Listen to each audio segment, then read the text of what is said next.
ದೇಶವೇ ನನ್ನ ಪ್ರಾಣವು, ಎಂದೆಂದಿಗೂ ಅಭಿಮಾನವು, ನಮ್ಮೆಲ್ಲರ ಹೆಮ್ಮೆಯ ನವ ಭಾರತ.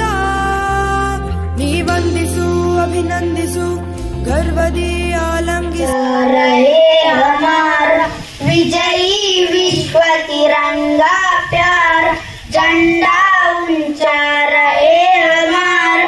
विजयी विश्व तिरंगा प्यार, सदा शक्ति सरसाने वाला, प्रेम सुधा बरसाने वाला, वीरों को हर्षाने वाला, मातृभूमि का तन मन सारा. झंडा ऊंचा रहे हमारा, विजयी विश्व तिरंगा